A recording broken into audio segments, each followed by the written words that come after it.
Chapter 1 Admission. Clouds overshadowed the sleepy rural community of Pluvium, Michigan. Somewhere between the outskirts and the town, a lone house stood. Inside the back bedroom, two young men in their early 20s sat listening to heavy metal music at a low volume. Jeremy Baisley remained quiet for a time. He was what one could consider a reserved individual, rarely speaking without purpose. He had grown his black hair long, and always wore it in a side-swept fashion which covered his dark brown eyes. Even during the summer months, he wore long black clothing. John Royce, the older of the pair, proved to be much more outspoken when he met Jeremy in high school. Initially, John was enlisted in the JROTC program, but a change of heart occurred near the end of his educational stint. His appearance consisted of extremely short, spiked dark brown hair with a small diamond piercing in his left ear. He shared the same color of eyes with Jeremy. Aside from personality, the biggest difference between John and Jeremy was their choice of attire. Whereas Jeremy preferred hooded jackets, John's taste revolved around duster coats and fingerless gloves. "Hey John," Jeremy spoke. "Can I ask you a question?" "Sure." "Do you believe in supernatural forces?" "I believe in God, if that's what you're asking." "I think of God as more of a natural force. I meant spiritual beings that didn't exist prior to life on Earth." "You mean like ghosts?" "More or less. It's hard to say. I've never seen any. Have you?" "I think so. More than once." "Really?" "It started when I was 5. We used to have a humongous mirror that spanned about a fifth of this room. One night when I was up late, I saw a shadowy blob climb out of a plastic trophy cup. It started growing until the whole mirror was blacked out." "Oh shit, for real?" "Yeah. What makes these experiences stand out is that I remember them so vividly." "What else did you see?" "From time to time, I would catch glimpses of disembodied heads and random cartoon characters I'd never seen before." "I think I've heard something like that before." "Remember that family from back in the day?" "That's right. They reported really weird stuff happening in their house."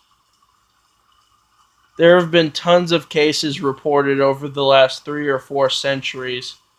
I have a sneaking suspicion not all of them were hoaxes." "What's the last thing you saw?" "I didn't see anything so much as feel it. When I was 12, my parents were working at a house that was about to go up for rent. I felt like I was about to have a heart attack every time I went in there."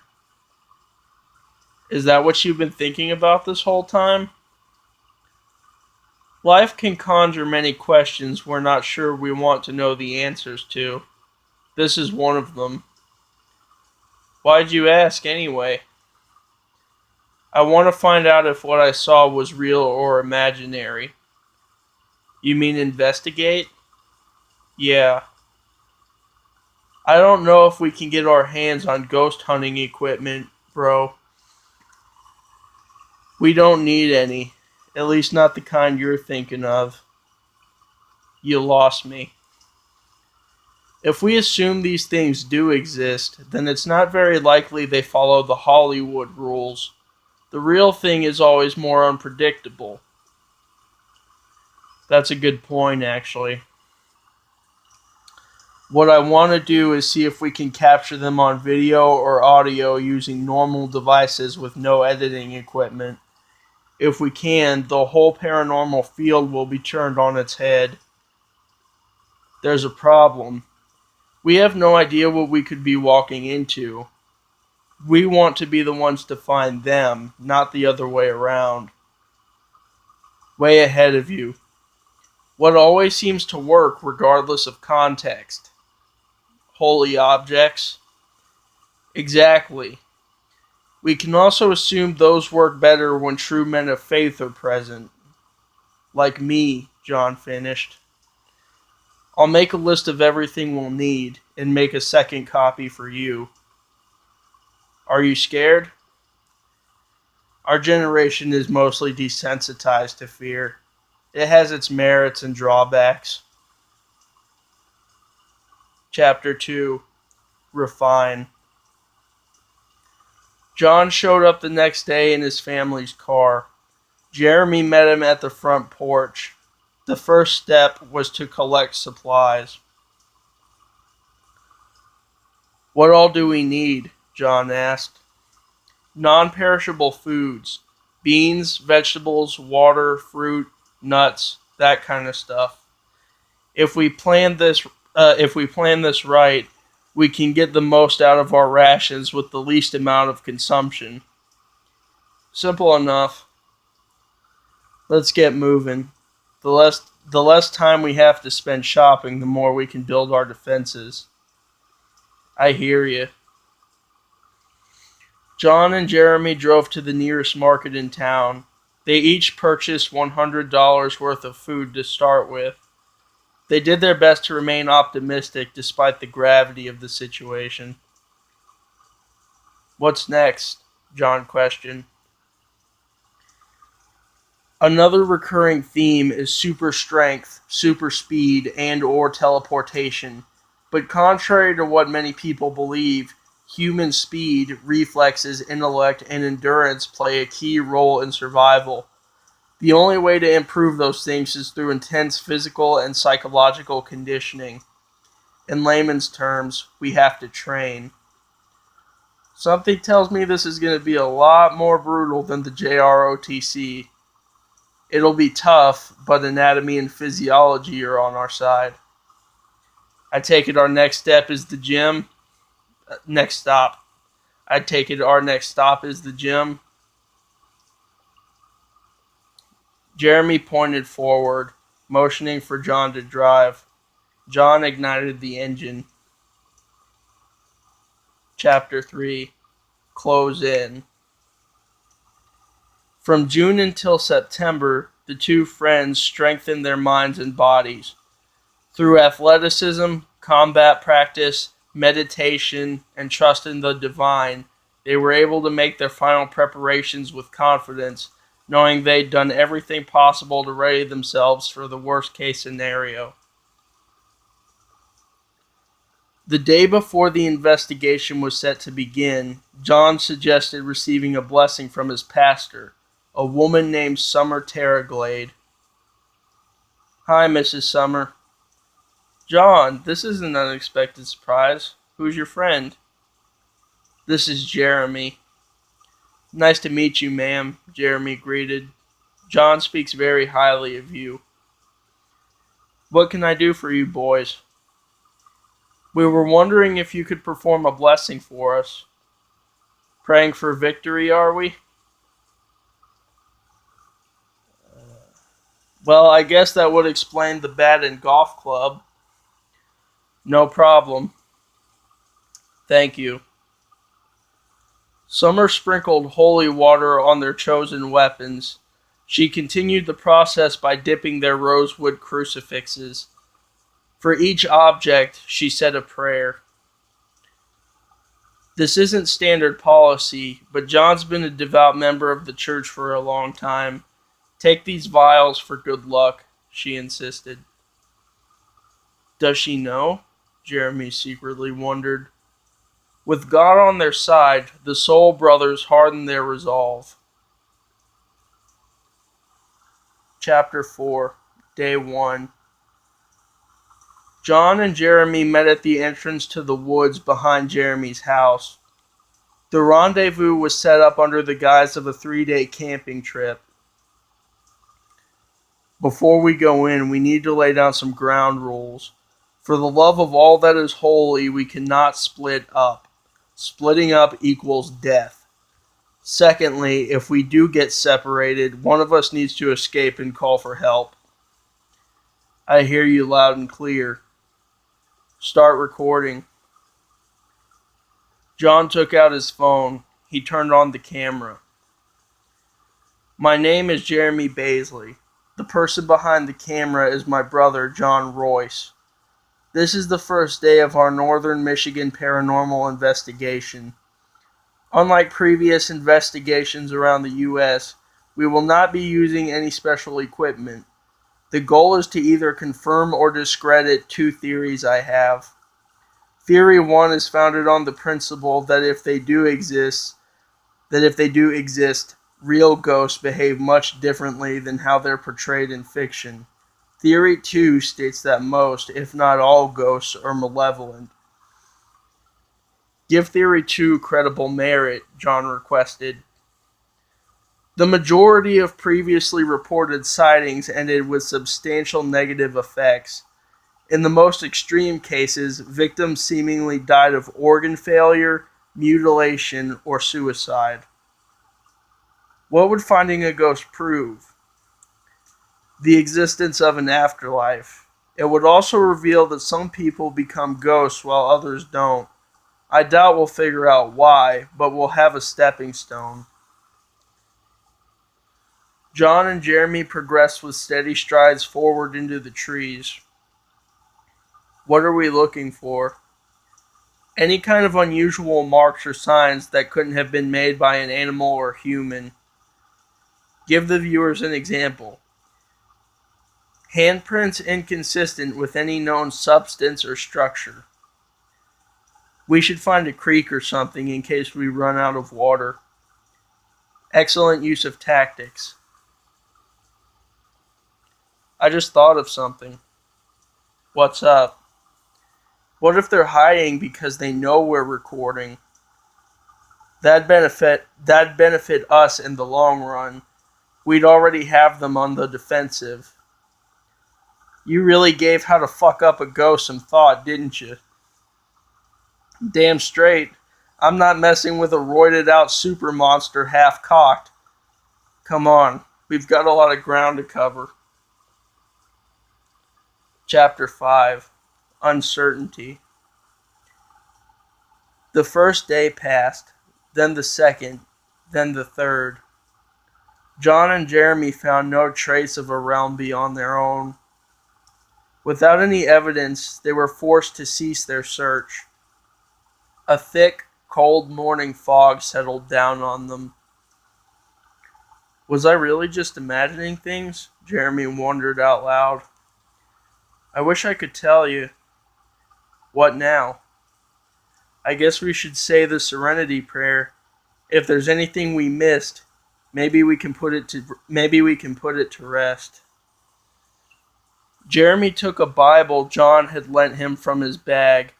The wear and tear of age suggested it was an original edition. He opened it to the page containing the prayer written by Reinhold Niebuhr.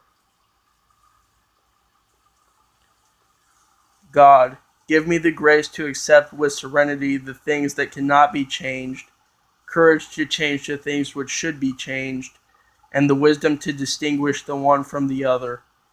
Living one day at a time, enjoying one moment at a time, accepting hardship as a pathway to peace, taking, as Jesus did, the sinful world as it is, not as I would have it, trusting that you will make all things right if I surrender to your will, so that I may be reasonably happy in this life, and supremely happy with you forever in the next. Amen.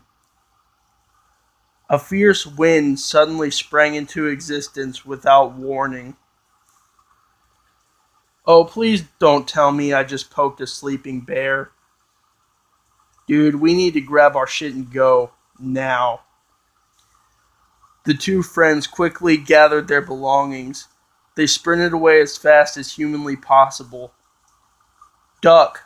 John screamed.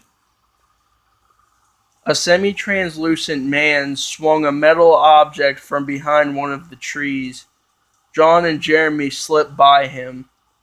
They turned around and struck through him using their weapons.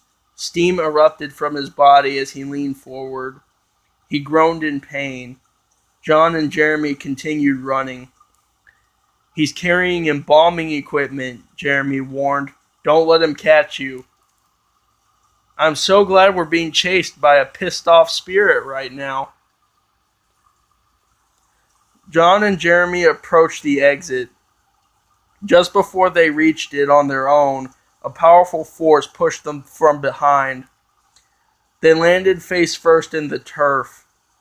A freezing rain drenched them only one moment later. They raised their heads to see the mad surgeon standing above them. "We almost made it," Jeremy sighed. Jeremy's hope was restored when he and John heard a loud clanging sound. They looked up again. 3 more apparitions had materialized. A young girl with a V-shaped guitar and what they could only assume were 2 stylized horses. "We'll hold them off. You guys get rid of them," the girl said with authority. "Who are you?" Jeremy inquired. "We'll tell you later. There's no time now." "If you say so." The other spirits engaged the embalmer. Jeremy and John extracted their holy water vials from the pockets of their jeans. Jeremy formed a protective circle while John constructed a cross within. They simultaneously recited the Lord's Prayer over their crucifixes. "Our Father, which art in heaven, hallowed be thy name. Thy kingdom come, thy will be done in earth as it is in heaven. Give us this day our daily bread, and forgive us our trespasses as we forgive them that trespass against us. And lead us not into temptation, but deliver us from evil. For thine is the kingdom, the power, and the glory forever and ever. Amen." Pray with conviction. John and Jeremy repeated the prayer a second time, and a third still. Increasing amounts of steam escaped the psychotic doctor's incarnate form. He began to fade. Eventually, he vanished altogether. Exhausted, the corporeal brothers rested and took deep breaths. Their phones ran out of storage space at that very moment. They could already smell the scrutiny. Chapter 6. Perception. "Thanks. You saved our bacon." "Speaking of bacon, a few crispy strips sound really good right about now," the young ghost girl replied. "What's your name?" "Anne." "You look kind of familiar. Do you remember the girl who died of starvation in Virginia in 2004? That was you?" "Yeah." "Sorry. It must have been tough to go out like that." "Not really. My whole life was a struggle. Had I lived any longer, it would have only gotten harder." "Anyway, I guess that answered my next question. I was going to ask whether ghosts were stuck in one place or if they could go wherever they pleased." "I'm not really sure myself how this whole thing works," Anne spoke truthfully. Jeremy turned his attention to the other apparitions. "What about you guys?" "My name's Harmonic," the black horse said. "This is my wife, Atmospheric. We're not actually ghosts." "Say what now?" "Did you ever wonder if the imagination could manifest itself?" "No, actually. We were brought to life, in a manner of speaking, by 3 strong-willed individuals," the white horse Atmospheric interjected. "When you upload the footage you captured during the confrontation, they'll more than likely want to know what happened too." Can you tell us who they are? Their names are Maria, Brandon, and Emily. I'll put my information in the video so they can find us. I guess we'd better be off, Anne vocalized. By the way, I'm Jeremy. This is my brother from another mother, John. If you guys want to stop by sometime, feel free. Thanks. Sorry about the whole prejudice thing. I guess we got more caught up in the sensationalism than we realized. Don't worry about it. Human beings are prone to error. We should be heading inside ourselves. See ya. It's a date then. The two groups parted ways. John and Jeremy carried their gear into Jeremy's house. You boys look like you had fun, Jeremy's father joked ironically. Tell me about it. Epilogue. To Know Not Fear. The paranormal and scientific worlds exploded when Jeremy and John released their findings. Numerous magazines and websites requested interviews, but the partners preferred to keep a low profile. 2 days after the surge in popularity, Jeremy got the call he had been expecting. Hello? Is this Jeremy? Yeah. This is Maria. What's up? I was wondering if we could meet somewhere. I want to show you something. The next day, Jeremy, John, Maria, Emily, and Brandon got a bite to eat at one of the burger restaurants in town. God, I've missed these, Jeremy exhaled. God is actually the reason I called you here, Maria conveyed. You might not believe me, but Christ passed some of his power to me and Emily. John's eyes widened. Jeremy nearly choked on his food. Look. Maria removed her bangs from her right eye. She concentrated the energy in her body. Her eye began to glow progressively brighter. Holy shit. He came to us in a dream during a cold night 15 years ago. I guess he thought maybe we could make some kind of difference on Earth. Is that why those guys showed up to help us? I have no idea how it happened, but we know who two of them are. Emily handed John and Jeremy each a stuffed doll. It's those horses. Maria made them for me when I was little. She designed them and created their stories. This is trippy. I'm surprised they didn't tell you they were expecting, Maria added. Compared to what we were dealing with, I can see how something normal like that would easily fly under the radar. Besides, if there's going to be more dudes running around helping us... let me restart that. Besides, if there's going to be more dudes running around keeping us safe, I'm all for it. Are you worried about the future? Frankly, yeah. I'd rather not be cut to pieces and used for some crazy ritual sacrifice. If something else happens, protect yourselves and call us.